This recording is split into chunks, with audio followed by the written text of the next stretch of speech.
at first Owen was difficult to deal with, you know, and I hated working with him when he first started. He was in the business for 4 years. He just got out of high school. Everybody knew it. You know, the guy just climbed out of diapers, and all of a sudden they wanted him, he was beating everybody. I said, this don't make no sense. If you want sympathy for this guy, you have him get in there and everybody kick the crap out of him first. Then you build him up and he wins a match here and he wins a match there, then people go for him. But you can't have him coming in here beating up everybody. It's not going to sell, and it didn't. And it started killing the houses because people said, this is bull. Right. As far as Corporal Kirshner, what are your memories of him from Stampede? He's another one that's crazy. I don't know. We always seem to wind up with the crazy guys in this business, you know. Yeah. One other thing about Owen, too. After his second sting in the WWF, he woke up to what the business was about. And he realized, don't take it serious. It's a show business. Get in there and make yourself some money. Take care of your family. And he realized that's what it was about, which when he first got there, you know, I actually almost threatened to kill him in the locker room one time up in Edmonton. Why is that? Well, they had me working with Hogan at the time, but Hogan worked 3 days a week. So then the days that he wasn't working, they put me in with Owen, the Blue Blazer. And they said, okay, you go over Allen, you give him the ghetto blaster. I'm giving the ghetto blaster to everybody, to Hogan, and they're all selling it, right? Right. So we're in Saskatoon, and I give him the ghetto blaster, pin him 1, 2, 3. I leave the ring. I hear this big chair. I look. He's standing up on the middle ropes with his arms up in the air. Oh, okay. So I went to the agent. I said, you talk to him. I said, because I said, you don't do business like this. I said, you know I'm working with Hogan, right?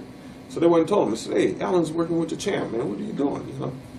So he didn't say nothing. So now we get to Calgary, which is my hometown as well as his. He had his whole family in there, and they're saying, no, he shouldn't put Allen over because everybody knows he's Owen Hart, because they went and told everybody the Blue Blazers Owen Hart, right? And they're going on, and they're arguing back and forth with the agent, right? I came in, and I said, look, there ain't going to be no argument. I'll just get DQ'd, disqualified, and don't worry about it, you know. It's no big deal. I'm home here. I'm happy to be home. I don't need this nonsense, right? So, okay, so we did that. So now the next night, we're up in Edmonton. And the same thing. He wanted to go over and this and that and all this nonsense. So Dave Hepner was the agent, said, no, you either do it or you go home. Said, Allen goes over. So finally he did it begrudgingly.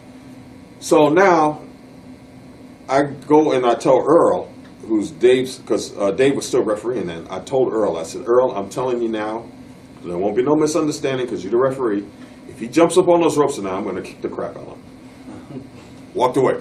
Earl went and told Dave.